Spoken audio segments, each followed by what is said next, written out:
Bonjour. L'OM vit un début de semaine extrêmement agité.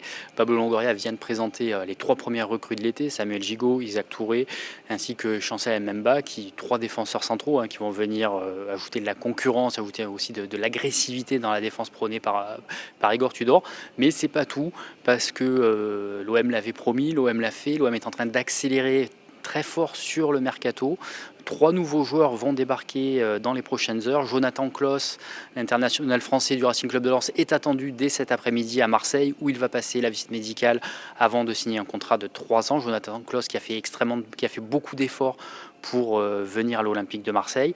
Ensuite, il y a le gardien, puisque Paul Lopez n'avait plus de doublure depuis le départ de Steve Mandanda. Ruben Banco va arriver du Celta Vigo. Il est en train de voyager depuis les États-Unis, où le Celta Vigo était en stage. Il va arriver avec, sous la forme d'un prêt avec option d'achat.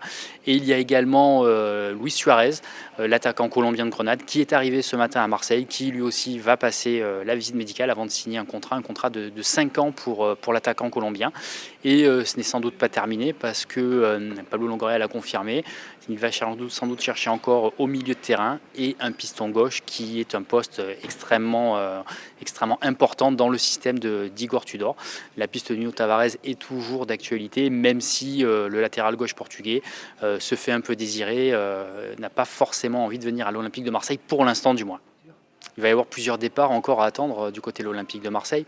On pense notamment à Luis Enrique, dont le prêt avec option d'achat à Botafogo est quasiment conclu. Il va y avoir aussi le cas Alvaro à régler. Alvaro qui n'est plus là depuis des semaines, depuis des mois à Marseille, et l'OM attend juste qu'il trouve un club pour finaliser son départ. Il y a également le cas Kevin Strootman, qui est très épineux avec son salaire colossal.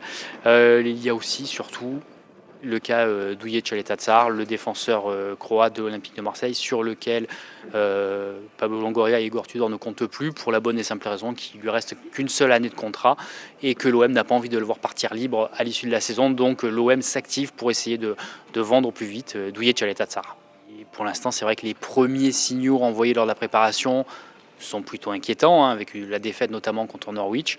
Mais il reste encore beaucoup de temps à l'OM pour essayer de peaufiner les réglages et de monter en puissance jusqu'au début du championnat, programmé le 7 août contre Reims au Stade Vélodrome.